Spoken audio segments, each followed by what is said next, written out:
The day my son walked away from me, I thought I'd lost everything. How could the boy I raised, the one I'd sacrificed my whole life for, turn his back on me like I was nothing? My name is Margaret Thompson, and at 58, I've learned that love can blind you to the sharpest betrayals. But let me take you back to where it all began, to a day I thought would be filled with joy, only to unravel into the deepest wound I'd ever carry. Subscribe to the channel and comment where you're watching from, because this story is about to take you on an emotional journey you won't soon forget. I live in a small town in Ohio, in a house I've called home for over 30 years.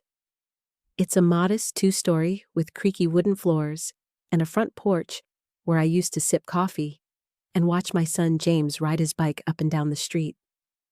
I was a single mother after my husband Tom passed away when James was just 5. Every penny I earned from my job at the local library went to giving James the life I never had: new clothes for school baseball camp, even a used car when he turned 16. I didn't mind the long hours or the nights I went to bed hungry as long as he had what he needed. That's what a mother does, isn't it? You pour your heart into your child, believing they'll carry a piece of that love with them forever. Last summer, I was buzzing with excitement because James was coming home for his 30th birthday. He'd moved to Chicago a few years back chasing a job in finance, and though we didn't see each other often, we talked every Sunday.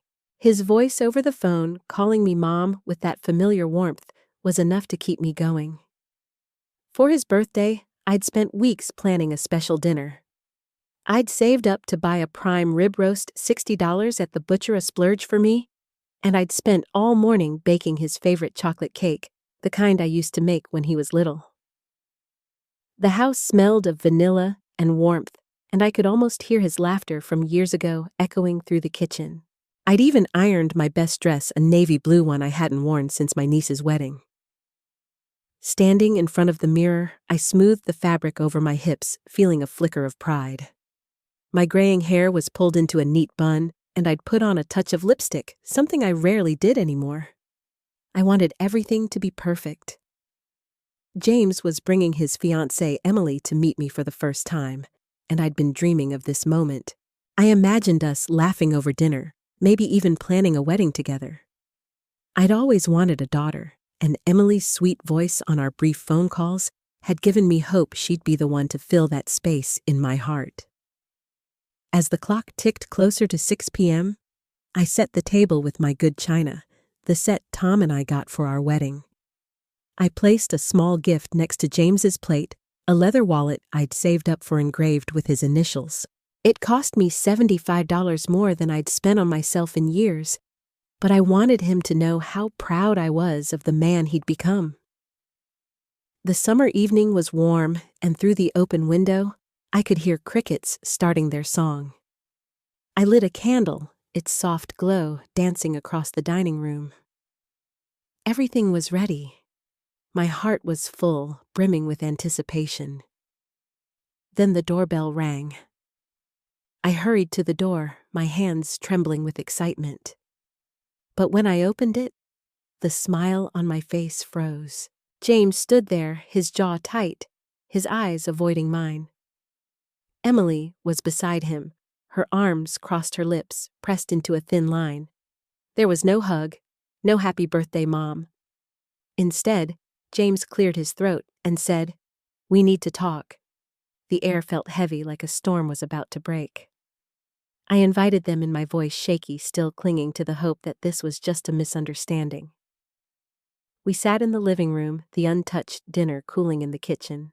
James didn't look at the table, didn't comment on the cake or the gift. He just stared at the floor and said words that cut deeper than any knife. "Mom, Emily and I think it's time you moved out of this house. It's too big for you now, and we could use the money from selling it." My heart stopped. This was the home I'd raised him in, the place where I'd bandaged his scraped knees and cheered him on at every game. And now he wanted to take it from me. I looked at Emily, hoping for some softness, but her eyes were cold, calculating. That's when I knew this wasn't just James's idea. Something darker was at play, and I was about to lose more than just my home. The words hung in the air like a slap I couldn't dodge. My son James sat across from me in the living room, his hands clasped tightly, refusing to meet my eyes. Emily, his fiancée, perched on the edge of the couch, her manicured nails tapping impatiently against her phone. The chocolate cake I'd spent hours baking sat untouched in the kitchen, its sweet scent now mocking the bitterness in my chest. I'd poured every ounce of love into this evening, believing it would bring us closer. But instead, I was being dismantled piece by piece in my own home. James, I said, my voice trembling this house. It's not just a building. It's where you grew up. It's where we became a family. I searched his face for the boy who used to cling to me during thunderstorms, but all I saw was a stranger, his jaw set, his eyes distant. He shifted uncomfortably, then finally spoke. Mom, you're 58. You don't need all this space. Emily and I are starting our lives together, and the money from this place could help us buy a condo in Chicago. It's practical. Practical. The word sliced through me. My life, my sacrifices reduced to a transaction. Emily chimed in, her voice sharp and rehearsed. Margaret, we've already talked to a realtor. Houses like this are selling fast. You could move into a nice senior apartment. They have activities, meals, everything you need.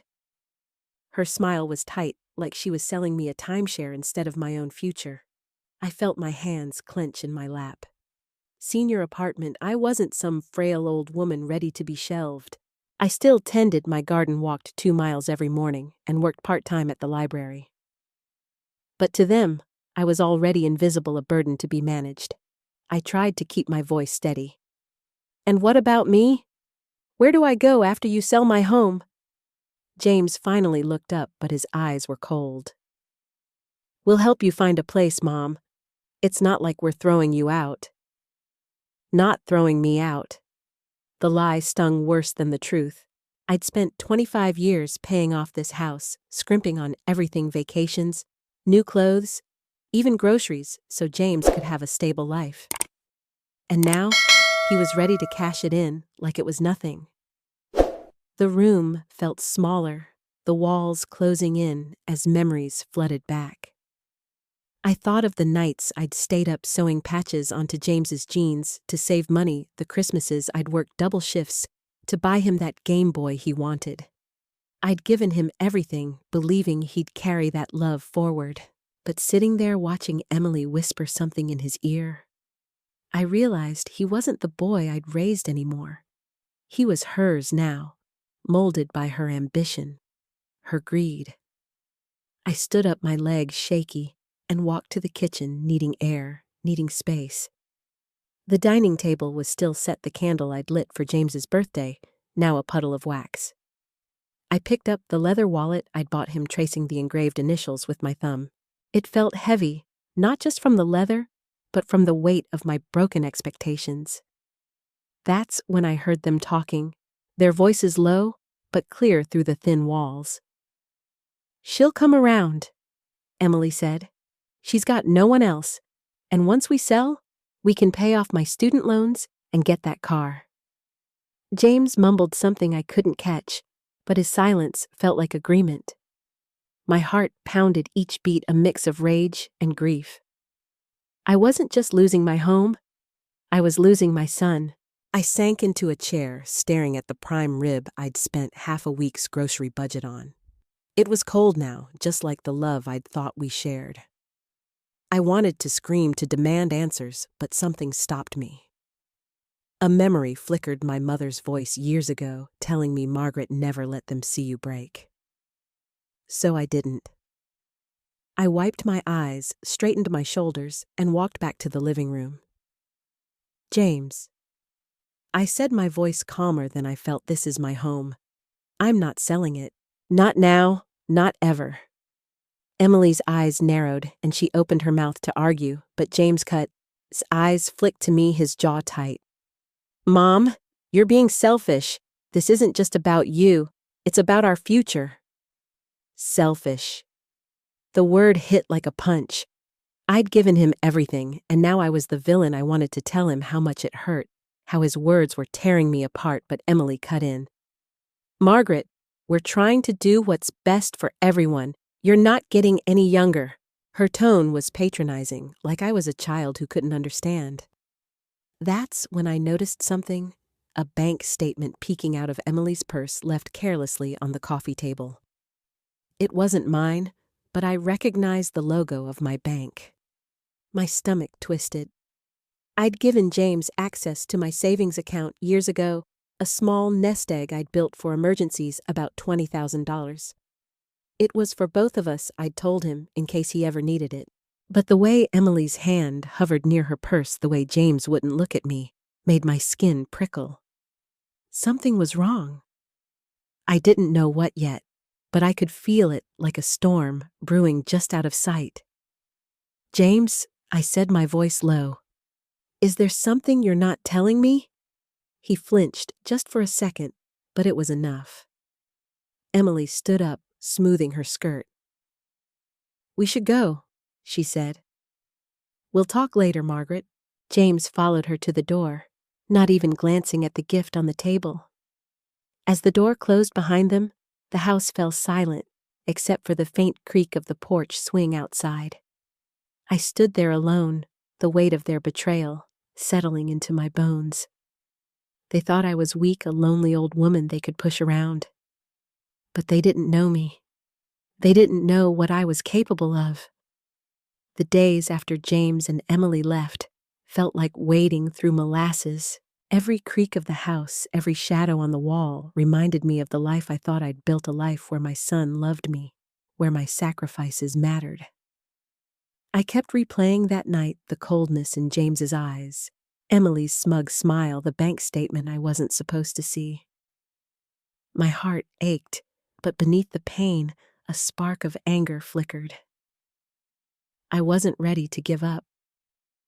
Not yet. For the next week, I went through the motions. I went to work at the library shelving books and smiling at patrons, but my mind was elsewhere. I cooked dinners. I barely ate the prime rib from James's birthday, sitting in the freezer like a frozen grudge. At night, I'd sit on the porch, staring at the stars, trying to make sense of it all. I kept telling myself I could fix this, that if I just talked to James, reminded him of who we were, he'd come back to me. So I called him. Every day. Left voicemails, my voice soft, pleading. James, it's Mom.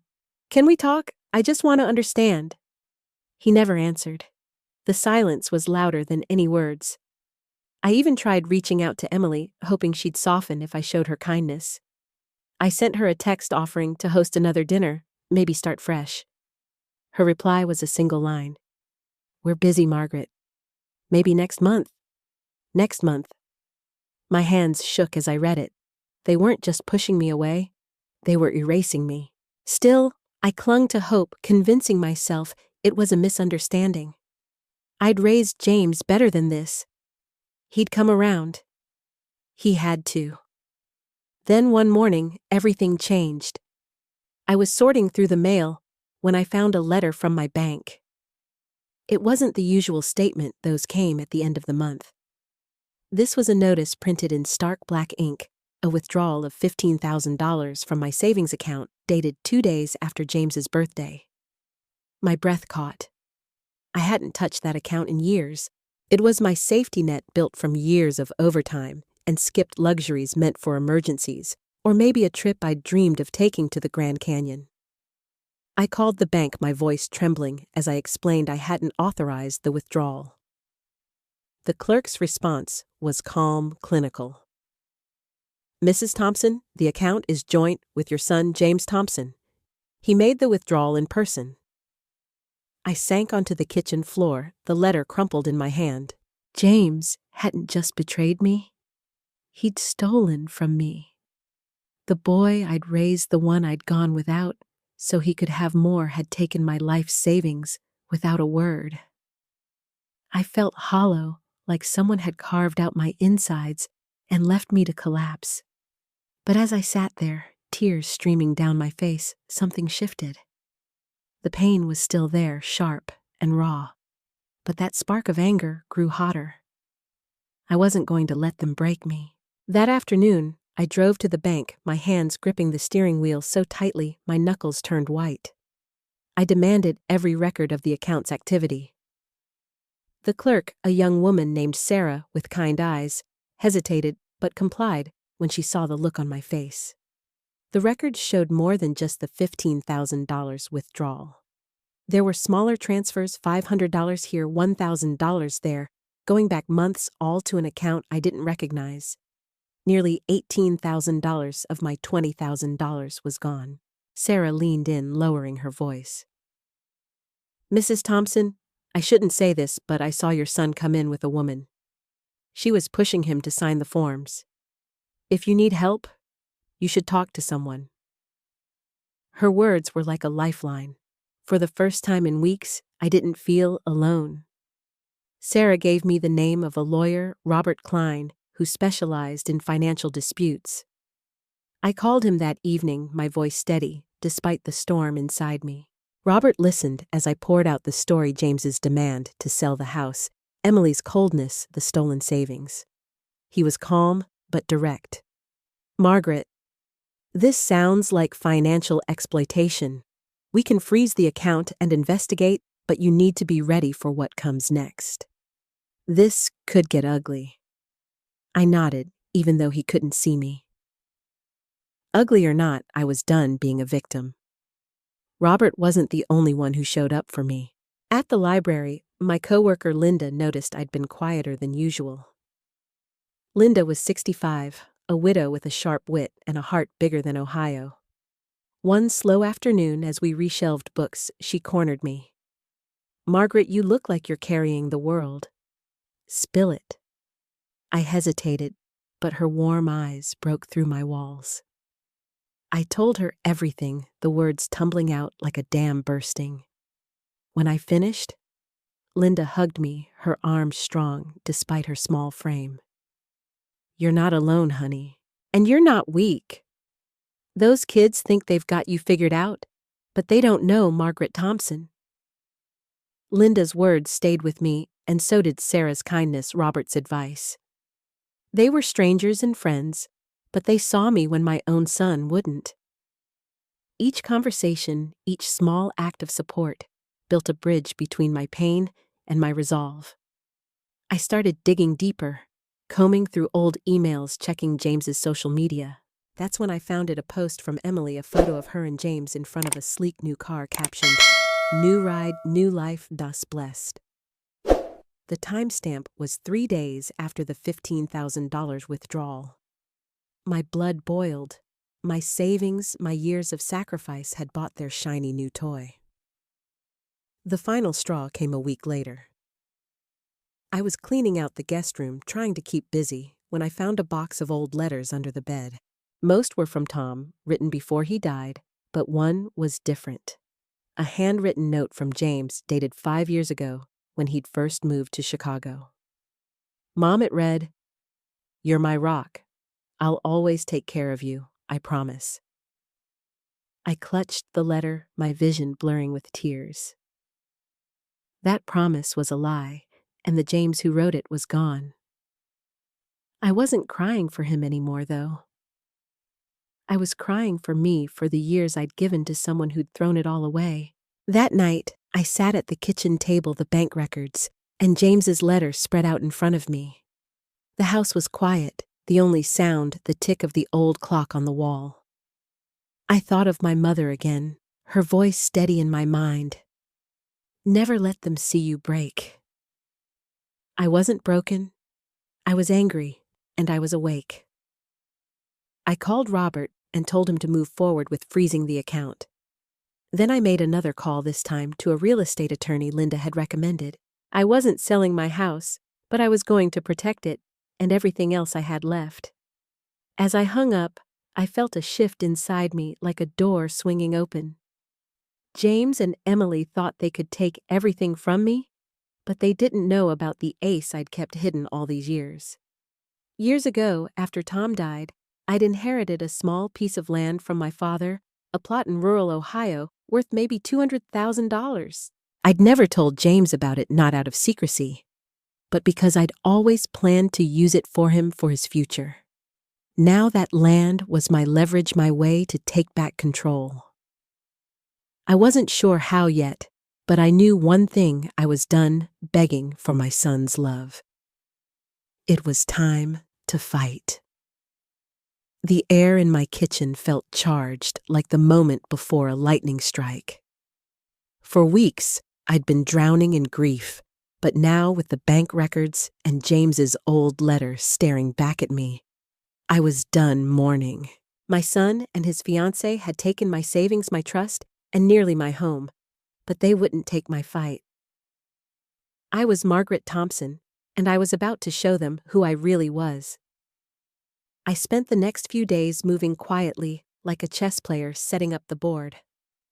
Robert, my lawyer, had already frozen what was left of my savings account, just $2,000, a fraction of what I'd built over decades.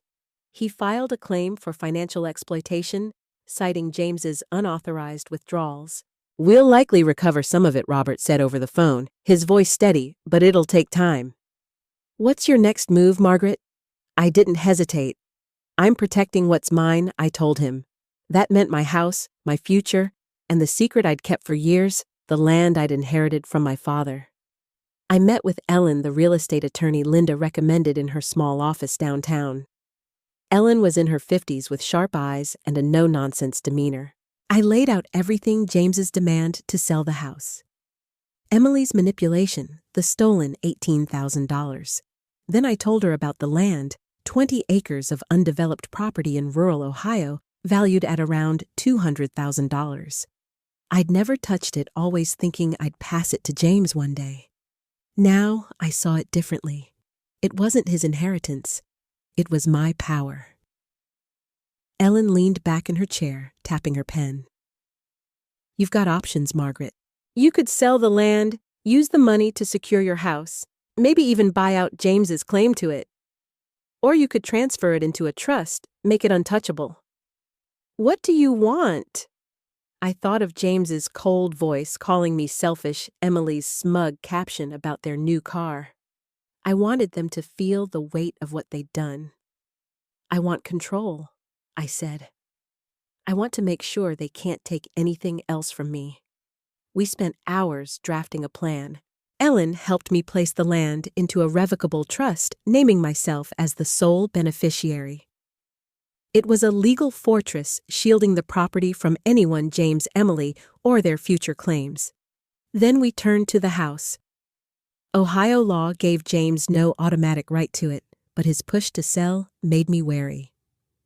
Ellen suggested a bold move: refinance the house in my name alone, using the land's value as collateral to secure a small loan. The loan, about $50,000, would cover legal fees, fortify my finances, and send a message I wasn't going anywhere. I signed the papers that afternoon, my hand steady, despite the weight of the moment. Each signature felt like a reclaiming, a stitch pulling my life back together. When I walked out of Ellen's office, the autumn air was crisp, the leaves crunching under my boots. For the first time in weeks, I felt light, like I'd shed a heavy coat. I wasn't just protecting my assets. I was reclaiming my worth. The pain of James's betrayal still lingered, a dull ache in my chest, but it no longer controlled me. I did. 2 days later, I took the final step. I drove to the bank and closed the joint account with James, transferring the remaining $2,000 to a new account in my name only. Sarah, the clerk who tipped me off, was there. She gave me a small smile as she processed the paperwork. "You're doing the right thing, Mrs. Thompson," she whispered. I nodded, grateful for her quiet support. As I left, I slipped the old bank card, the one James had access to, into the shredder by the counter. The machine's whir was satisfying, like cutting a cord that had choked me for too long. That evening, I sat on my porch, a mug of tea warming my hands. The swing creaked softly, and the neighborhood was quiet, bathed in the golden glow of dusk. I'd done it. I'd taken back my house, my savings, my future. But the real test was coming.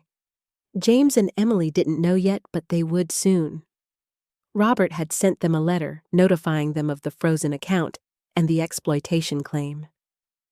I pictured their faces, James's shock, Emily's fury, and part of me braced for their retaliation.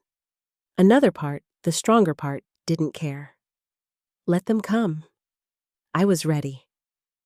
The next morning, my phone buzzed. It was James. I stared at the screen, my heart racing, but I didn't answer. His voicemail was frantic, his voice cracking. "Mom, what's going on? Why's the account frozen? We need to talk now." I listened to it twice, not because I wanted to, but because I needed to hear the panic, the realization that he'd lost control. Emily called next, her message sharper, accusing me of overreacting and ruining their plans. I deleted both voicemails and set my phone down. The candle I'd lit for James's birthday was still on the dining table, its wick blackened and cold. I picked it up, walked to the trash, and dropped it in. The thud felt final, like closing a book I'd never read again. The days after I froze the account and secured my assets were a whirlwind, like standing in the eye of a storm I'd unleashed. James and Emily's voicemails kept coming, each one more desperate, more accusing. "Mom, you're tearing our family apart," James pleaded in one. "Margaret, this is ridiculous, let's be adults," Emily snapped in another. I didn't respond. Their words stung, but they no longer had the power to unravel me. I'd taken back my house, my land, my future. Now, I had to hold my ground.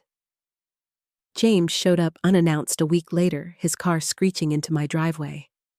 I was in the garden pulling weeds, the Ohio sun warm on my back. I heard the car door slam and looked up to see him striding toward me, his face a mix of anger and panic. Emily wasn't with him, which surprised me. "Mom," he said, stopping a few feet away. "What are you doing?" "Freezing the account. Hiring a lawyer." "This isn't you." His voice cracked, and for a moment I saw the boy who'd once cried when I bandaged his scraped knees. But that boy was gone, buried under years of choices I couldn't undo. I stood brushing dirt from my hands and met his gaze. "James, you took $18,000 from me. You tried to sell my home. What did you expect?" His mouth opened, then closed, like he hadn't prepared for my calm. "We needed the money," he said finally, his voice low. "Emily's loan's the car. It's for our future. Our future." The words twisted in my chest. I'd spent my life building his future, and now I was the obstacle. "Your future isn't my responsibility anymore," I said. "You made that clear." He flinched, and I saw something flicker in his eyes, guilt, maybe, or shame. But it wasn't enough. He tried again the next day, this time with a letter hand-delivered to my mailbox. It was long, filled with apologies and excuses. He said Emily had pushed him, that he hadn't meant to hurt me, that he'd pay back the money eventually. I read it once, then tucked it away. It wasn't a confession. It was a performance. I called Robert, my lawyer, and told him to push forward with the exploitation claim. "They'll try to settle," he said. "They don't want this in court." I nodded, feeling a quiet strength. Let them squirm. I wasn't backing down. Emily's reaction was less subtle. She posted on social media, vague but pointed, about toxic family and greedy relatives. I didn't have an account, but Linda, my coworker, showed me the post at the library. "She's trying to spin this," Margaret. Linda said, her eyes flashing. "Don't let her. I didn't plan to." I asked Robert to send a cease and desist letter citing defamation. The post disappeared within hours, and Emily's calls stopped. For the first time, I felt the balance shift. They were scrambling, and I was steady. But it wasn't just about holding them off. I needed to move forward to build something for myself. Linda became my anchor. Over coffee at her house, she shared her own story how her daughter had cut her off for years, only to come back when she needed money. "You don't need their approval to live, Margaret," she said, squeezing my hand. "You're enough." Her words sank deep, and I started to see my life differently. I wasn't just a mother who'd been betrayed. I was a woman with years ahead, years I could shape. I began small. I joined a book club at the library, something I'd always wanted to do, but never had time for. The group was mostly women my age, their laughter and stories filling a space I hadn't realized was empty. One woman, Clara, a retired teacher, invited me to volunteer at a local community garden.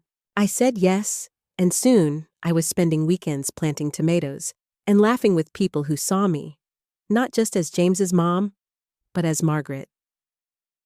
Clara became a friend, someone I could call at 10 p.m., when the weight of it all crept back.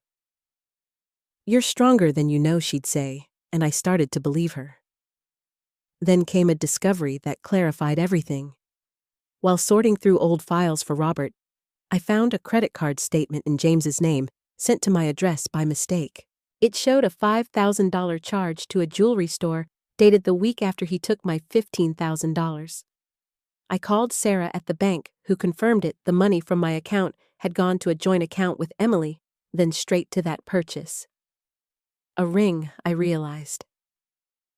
My savings hadn't just bought their car. It had funded Emily's engagement ring, the one she'd flashed in that smug photo. The betrayal cut deeper, but it also sharpened my resolve. They'd built their happiness on my pain, and I wouldn't let them take more. I met with Ellen, my real estate attorney, to finalize my plans. The $50,000 loan secured by my land gave me breathing room. I used part of it to renovate the house, new paint, a sturdier porch swing, making it mine again. The rest I invested in a small annuity, ensuring I'd have income no matter what. Ellen suggested selling the land eventually, but I wasn't ready. It was my safety net, now a reminder that I had options. "You're building a fortress, Margaret," she said, smiling. "Not just for your money, but for your heart." The final confrontation came unexpectedly. James called, asking to meet at a diner in town. Against my better judgment, I went. He sat across from me, looking older, tired. "I'm sorry, Mom," he said, his voice soft. "I messed up. Can we start over?" I studied him, searching for the son I'd loved, but all I saw were the choices he'd made. "I forgive you, James," I said, and I meant it. "But forgiveness doesn't mean trust. You'll have to earn that." He nodded, tears in his eyes, but I felt no urge to comfort him. I paid for my coffee and left the diner's bell jingling behind me. For the first time, I walked away without looking back. Sitting on my porch swing, the Ohio evening wrapping around me like a soft blanket, I felt a peace I hadn't known in years. The air smelled of fresh-cut grass, and the crickets sang a song that felt like freedom. My house, freshly painted, glowed under the porch light, every brushstroke a testament to the life I was rebuilding. James's betrayal had cracked my world open, but in the wreckage, I'd found something stronger myself. Forgiving James at the diner wasn't about erasing the pain. It was about letting go of the weight I'd carried for him. I'd spent decades defining myself as his mother, measuring my worth by his love. But love isn't a debt you owe forever, and I was done paying for his choices. That realization was like a key turning in a lock, opening a door to a life I hadn't dared imagine. At 58, I wasn't finished. I was just beginning. I poured my energy into the community garden where Clara and I spent Sundays planting zucchini and swapping stories. The work grounded me, each seed a promise of something new. Clara had a way of making me laugh until my sides ached, and her stories of traveling solo in her 60s sparked a curiosity I hadn't felt since I was young. "You've got time, Margaret?" she'd say, her eyes twinkling. "What's your Grand Canyon?" I didn't have an answer yet. But the question felt like an invitation, not a demand. The book club became my sanctuary. We met every Thursday, crowded around a library table, debating novels over coffee and homemade cookies. These women, Clara, Linda, and half a dozen others, saw me as more than a mother or a widow. They celebrated my small victories, like when I hung new curtains in the living room or mastered a tricky recipe for lemon bars. They listened when I shared the hurt of James's actions, not with pity, but with a quiet strength that made me feel whole. Through them, I learned that family isn't just blood. It's the people who show up when you need them most. I also started a project that surprised even me. At the community garden, I noticed kids from the nearby school lingering, curious but shy. Clara suggested we start a gardening club for them, and I jumped in. We taught them to plant carrots and sunflowers, their small hands eager in the dirt. Watching their faces light up when the first sprouts appeared, I felt a joy I'd forgotten, one that didn't depend on James or anyone else. I'd spent so long giving to my son. Now I was giving to a community, and it filled my heart in ways I hadn't expected.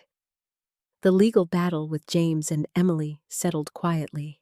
Robert negotiated a repayment plan for the $18,000 they'd taken, though I knew I'd likely see only a fraction of it. I didn't care. The money wasn't the point anymore. My peace was. The house was mine, the land was safe in the trust, and the annuity gave me a steady income. I'd even started saving again, a small jar on my kitchen counter, where I tucked away a few dollars each week. It wasn't for James or some distant emergency. It was for me, maybe for that trip to the Grand Canyon Clara kept teasing me about. One evening, as I watered the garden, a memory surfaced, the day I'd baked James's birthday cake, hoping for a night of laughter and love. That Margaret felt so far away, her heart tethered to a son who couldn't see her.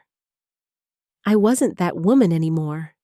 I was someone who'd faced betrayal and chosen to rise, not because I had to, but because I deserved to. I looked out at the garden, the rows of green stretching toward the horizon, and I knew I was enough.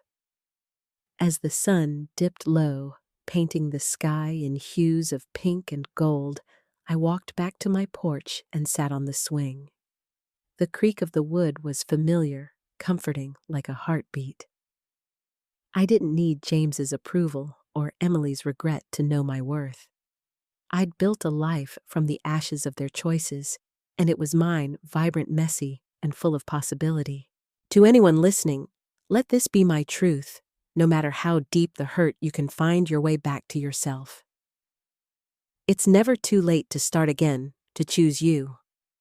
My story isn't just mine. It's a piece of a larger tapestry woven from the strength and struggles of so many. I found my way through betrayal, and I know you've faced your own battles, your own moments of rising from the ashes. What's your story? What have you overcome to reclaim your heart, your home, your life? Share it in the comments below, because your voice matters, and together we build a community that lifts each other up. Let's inspire one another to keep choosing ourselves no matter the odds. Hit that subscribe button, join this journey, and let's show the world that our stories are worth telling. Subscribe to the channel and comment where you're watching from, because this story is about to take you on an emotional journey you won't soon forget.